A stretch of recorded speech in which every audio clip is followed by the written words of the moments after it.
I think Miss Casey secretly wanted to make out with Mark anyway, you know, like I think there was part of her that kind of had like a little crush on him.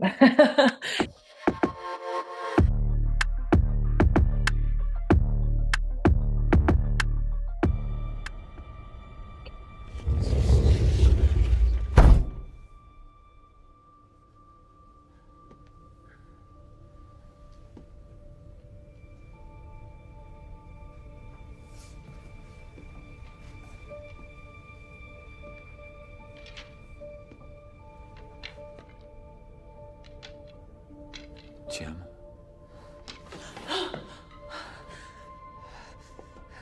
It's okay. It's me.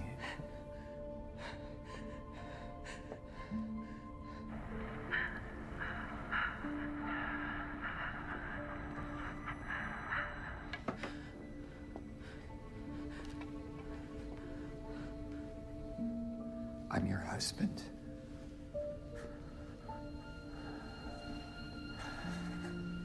I'm your husband. Okay.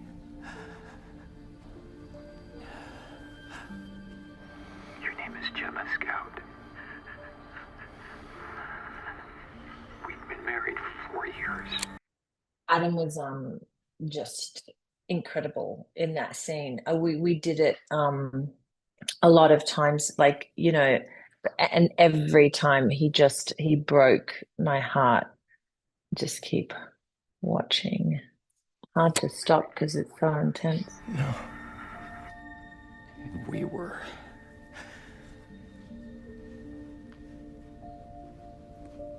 we had a life together. Don't speak to that man. He's here to hurt you.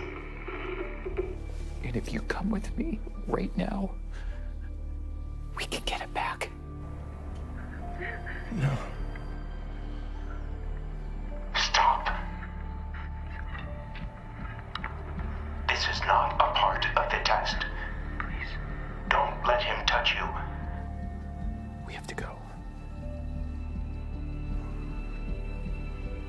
Stop.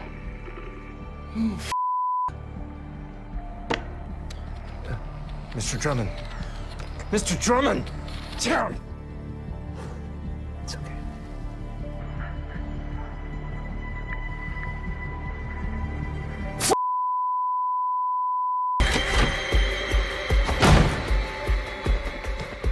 It's the f***ing spouse! Call Drummond! Is so incredible. Sandra Bernhardt is amazing, as is Robbie.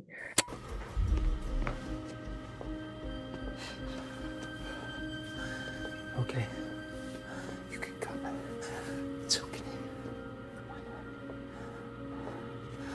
Come on. Come on out. It's okay.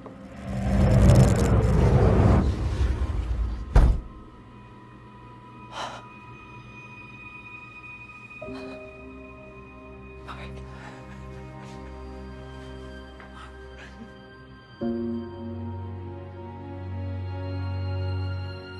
Is such a great.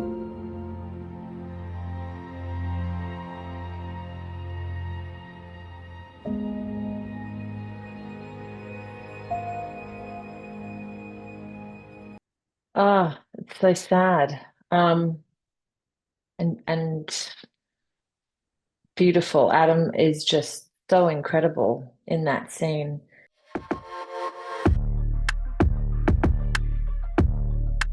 Oh, absolutely. That was definitely a conversation I had with myself, and then, you know, we discussed it as a team. You know, that day that I think we spent the whole day on that and scene, and I think it's the same essence of why Mark builds the tree out of clay in the wellness center. It's the same reason why Miss Casey is drawn to Mark when she's close to him. You know, she doesn't know why, but there's something deeply buried in her subconscious that makes her feel like she can trust him. And ultimately, I think that is what I had to go with, because, you know, he is covered in blood and she's already like this new innie in this room with no context, with no one else in it, which is different to all her other experiences from what we know.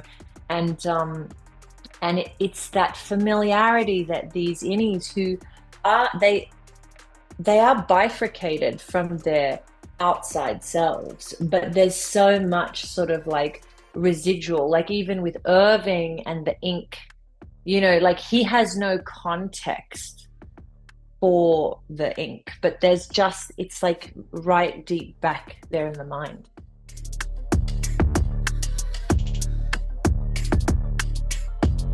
Yeah, with Miss Casey, I think she's the longest time we spend with any of Gemma's innies. Everything else is, you know, very brief.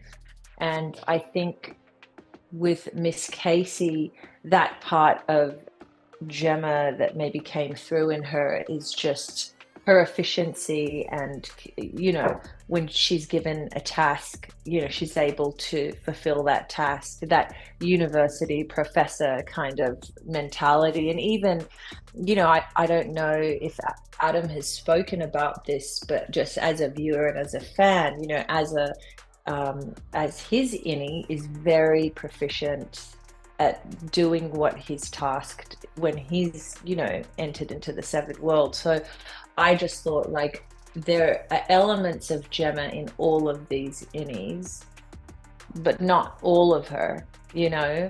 But right. For me, there was definitely an underlying sadness that played into all of them, like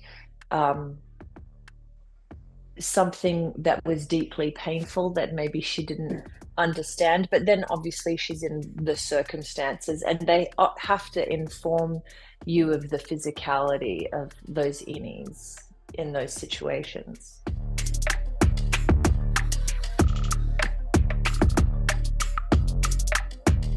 Absolutely.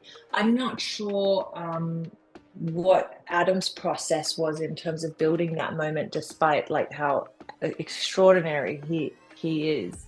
For me, there was a lot of juggling to do because of the transition from that innie and that weird situation she was in back to Gemma, and then not just to Gemma, but seeing Mark, who she'd in some ways almost given up hope that she'd ever see him again, with her, you know, attempt at escaping in episode 7. So all of those things were so much, and I think I just tried to simplify it and stick to the, like, just living in that moment of seeing him and seeing him also like in that state, and just, but almost not even caring what the circumstances were. She was just so relieved, because this is something that she's been, you know, yearning for God knows how long, and been imprisoned in these really bizarre circumstances.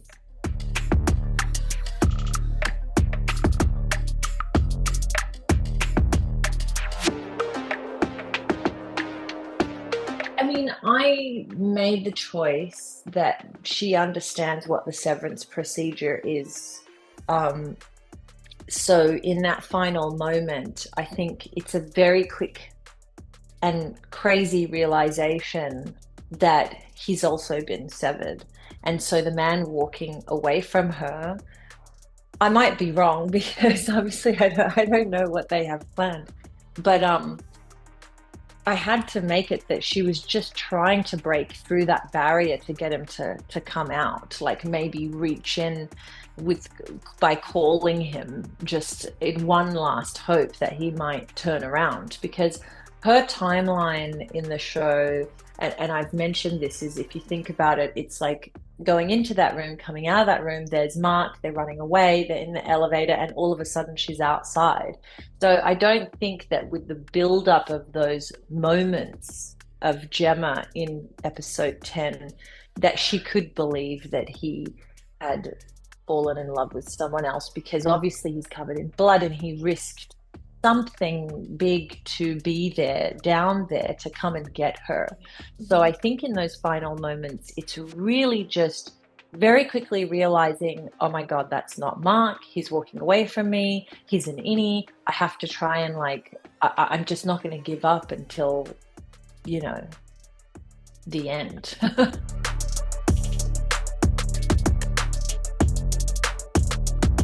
Yeah, I think that there's still so much to discover about her that I'm even as the person playing the character, I want to discover, and I would love that. I mean, I love playing these kind of complicated roles. I find it, the challenge is really what gets me excited, and really happy to take on board whatever Dan wants to throw at me, and Ben, the whole team, because what they have been able to do with this show is create cinema for television, I feel like, because it's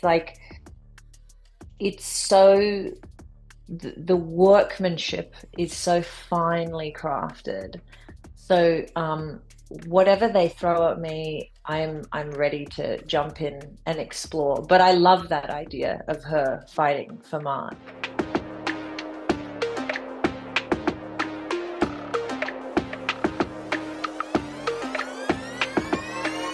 Yeah, the introduction, I think, was so beautifully done. The scene did evolve from what was on the page to ultimately what we shot, and then what we shot to what was edited. And I think everybody did such a beautiful job. I think in terms of that time, the film shooting on film really helped. The production design was extraordinary, costumes, hair, makeup, just telling the story of that time. Everyone was part of that journey. I wasn't privy to the meetings, but I know they had extensive meetings with all the departments about, I mean, even down to Adam's facial hair, and how do we do the passage of time, and Judy Chen did just such a wonderful job. I had no idea, actually, when I saw him that day, that his beard wasn't real. Wait, it's not? No. Judy Chen, our very dear, incredibly talented, Oscar-winning makeup artist, painstakingly built that onto his face. So it's not even one piece. They're actually individual hairs.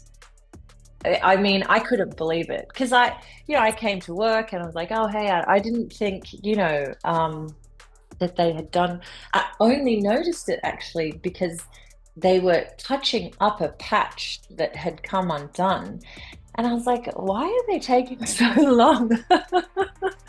And then I realized they were like, oh, that's not Adam's, that's not his facial hair. My mind was blown. I mean, there are so many things in this episode just that came from all the departments that blew my mind. Like even just the food design, the food that's in Gemma's little cabin, and it was all edible, and the amount of work that went into creating it is just remarkable. I think they actually had like a food chemist come and help create the whole thing with Kat Miller. I think it's Kat Miller. And, because just in case I wanted to eat it, it had to be edible. So it was, sorry. So to go back to to that scene. Yeah, I think that it just turned out so beautifully, and Jessica had such a wonderful vision for it. And it really, couldn't have come together with all of those incredibly talented people.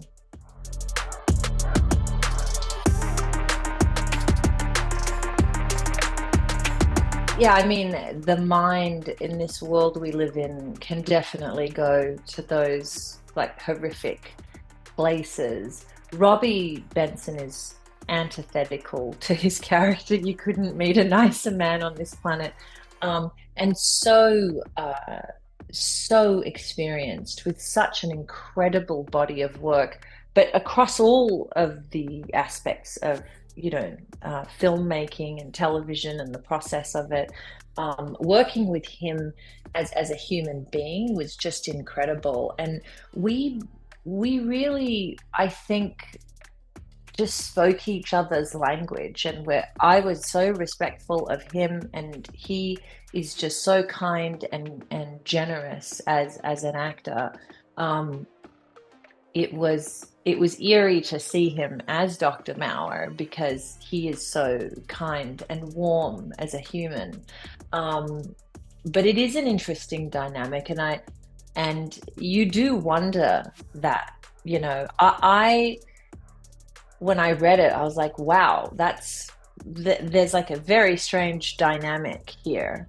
But on reflection, I think that he is a company man, and the extent, this is just my opinion, that he would go to is just playing the dress ups, because there's that line where Drummond says, what are you doing in that ridiculous sweater? So I think the extent of his fantasies feel like, to me, that is as far as he would go, because I mean, it would be very, very dark, but who knows.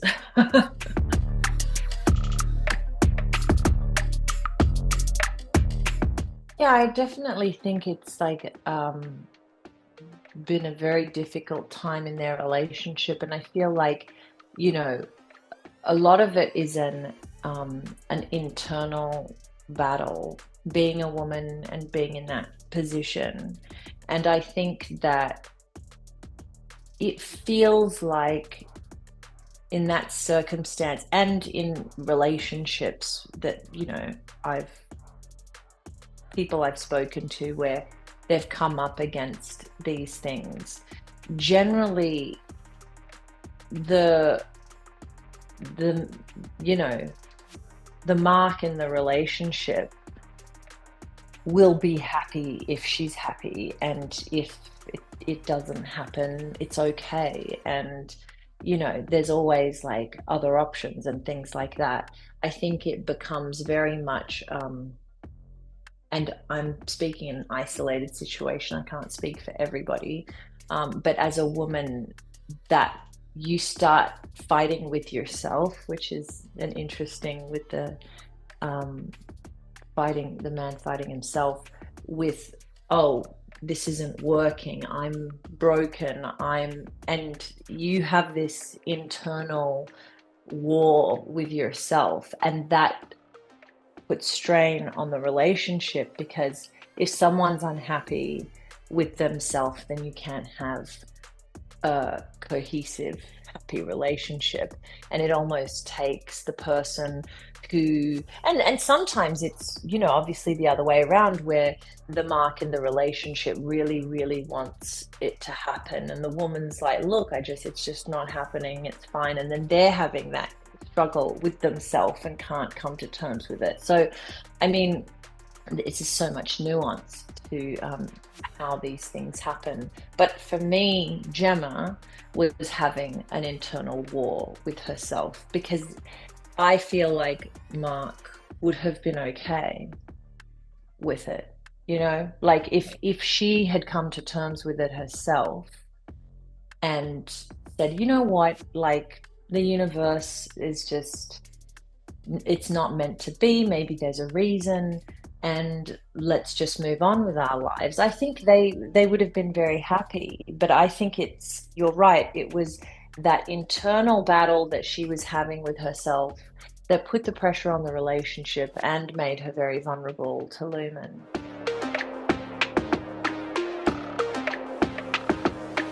Yes, no, it was almost like a bit of an initiation. I never knew hallways could look so beautiful, and be so engaging as this show has made them. You know, when you look at how simplistic I mean, it looks simplistic, it's more complicated, but the way the camera department and the lighting departments and just everyone is flowing through that in the show. It's just extraordinary, and it does feel like a rite of passage when you're on Severance to get your moment running through the hallways. I do feel like this season was not just the hallways, but getting an opportunity to really flesh out who Gemma was as an outie, felt really good, because Miss Casey, who's so dear to my heart, I love her. There's a her life has only been 107 hours long, so there's no history. There's very little backstory there to go and dive into. Whereas with Gemma, it was just such a wonderful opportunity to work on something that was so much, deeper, and to work with, Adam and Robbie and Sandra Bernhardt, to create the fabric of her was so rewarding.